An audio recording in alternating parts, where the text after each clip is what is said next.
2021 F-150 Lariat, and it is all new for this model year. For 2021, the F-150 has an all-new exterior, interior, and now even has different powertrain options ranging from a wide range of V6 models all the way up to a 5-liter V8. And that is the same 5-liter V8 that has been in the F-150 for countless generations. For the F-150, I want to start on the interior just because I believe that they have done so much more to the interior of this car than the exterior of the car. The center screen is running the Sync 4 operating system, and it is incredibly large.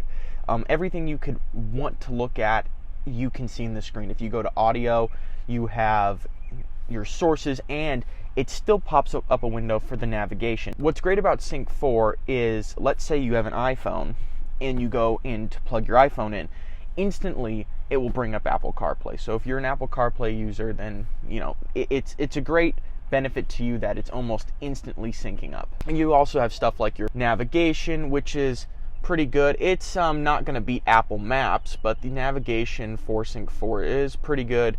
You have your favorites area if you want to favorite any contacts or stuff like that. You also have your apps, settings, and truck features like that, where you actually have zone lighting on this car. You have towing features and driver assistance features. The next thing I want to move on to is actually this center gear selector. Again, it's just a normal gear selector that you have that goes through park, reverse, neutral, and drive. But after you putting it in park, you can actually stow it by pressing this little silver button down here that puts it away. Not that this is needed and not that Ford had to do something like this, but it improves the cleanliness look of this car when it's parked. But it's just cool to look at. When you also put this thing down, there's another benefit. This center console can be folded out into a workspace. So if you are on the road and you need to work, or you work in construction and you have blueprints and stuff like that, you have a spot to work on them with, and you can just lay everything out. It's a good amount of space. It's not massive. It's a good amount of space that you can use. The center console is pretty large as well, as they always are in F-150s. You have a coin tray holder right here, but not much else. It's a pretty standard looking F-150 center console. Moving on to the gauge cluster. The gauge cluster is completely digital for 2021. You do have to option in the gauge cluster. On the Lariat, it comes as standard. It shows a lot of information, very clear and concise, and you can go through almost all the settings you can for the truck that you could in the center screen. And that's all controlled through this completely redone steering wheel, which has all what you need on it. It has volume controls, cruise control settings, all that great stuff, and the stuff to control the center gauge cluster. The only thing I would say is that the volume is 2 separate buttons. I would have given it a rocker switch instead, just for convenience's sake, but if it's not that big of a deal, I guess you don't need that. And if you can live with the 2 buttons, then it will never bother you. Over here on the door panels, it is soft touch material. You also have a massive dual panel sunroof at the top. This truck feels very open with the amount of visibility. So you do get this stuff you'd expect out of something that's $65,000. Heated and cooled seats, you get dual zone climate control. Down here you have your drive mode selectors for the drivetrain. You have 2-wheel high, 4-wheel automatic, and 4-wheel low. And you also have your trailer brake right here. More storage right here. Above the glove box, you actually get another storage space. Down here you do have your glove box, which has a lock on it. This car has the Bang & Olufsen sound system in it, which sounds pretty good. It's better than the base sound system. Moving on to the back of the F-150, you have 9 inches of knee room from the back of driver's seat to your knees. You also get, I guess you could use it as a cup holder, but you get little storage cubbies on the door. When you come down here, you have climate control vents. You also get a 12-volt socket right here. You get a 120-volt wall plug right here, and you get a USB Type A and a USB Type C plug. You have your heated seats as well for both the back seats. The center one doesn't have any. And then you have nice back seat pockets right here that can carry anything you want. On the doors, you have that fake wood trim, the polyurethane leather, and then right here on the armrest, you have some plastic, but you also have some leather for the armrest as well. The seats back here are pretty comfortable. You could definitely sit in these on a long road trip. Right here, you do have 2 more cup holders, so there are a total of 6 cup holders actually going from the front to back. This armrest, pretty good feeling. It doesn't feel like it's going to snap off, and it's leather, so it's comfortable for your arm to rest on. Moving on to the exterior of the F-150, you have an entirely new front end with new headlights and a new grille and a new bumper.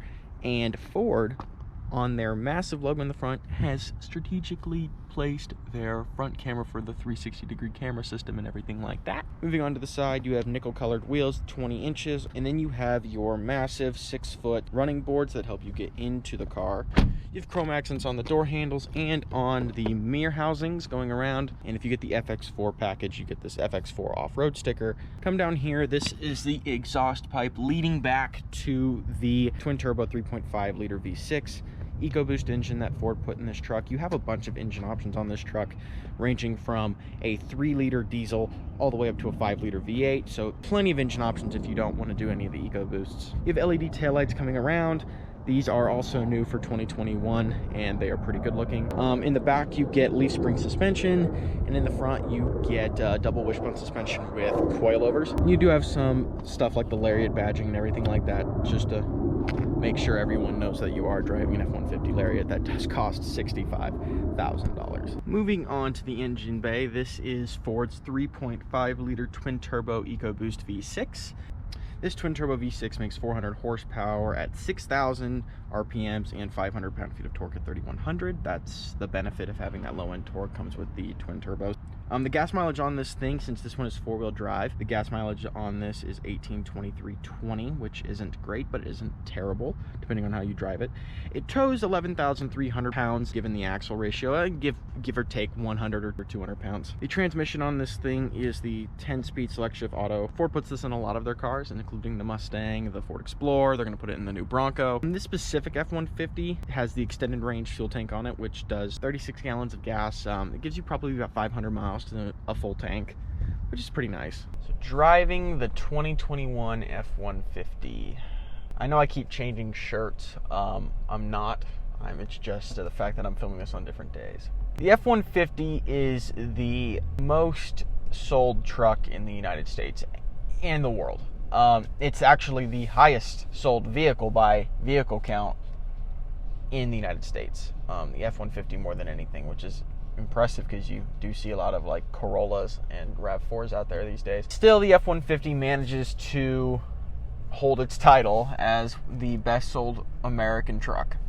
Get onto the highway now. This F-150 has the 3.5-liter twin-turbo V6. The Ecoboost V6 line, whether you get the 2.7, the 3, or the 3.5, they're all amazing engines. They've really proven themselves. This engine makes 400 horsepower and 500 pound-feet of torque. Now, that's not the largest engine you can get. You can still get the 5-liter V8, but it makes less power and it makes less torque than this engine does. Power band is not as smooth as the 5-liter V8 or the 3-liter diesel, which the 3-liter diesel, what it benefits from is it gets torque lower in the power band, even though it makes less torque. So it's a little better for towing in that aspect, just because the torque comes on sooner.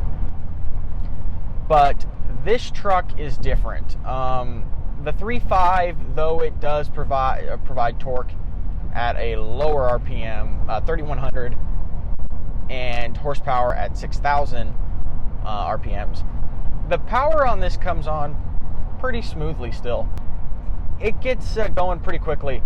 On the highway, you definitely have more than enough passing power. This only has 60 horsepower less than the Mustang GT, and that car has got plenty of passing power. So this thing, plenty of passing power, plenty of pickup, and it is just such a comfortable truck to drive. I guess when you get one of these, you really are, either if you get the baseline XL, or you decide to get the Limited, or the King Ranch, or the Platinum, or even this Lariat, you're going to be comfortable across the model range.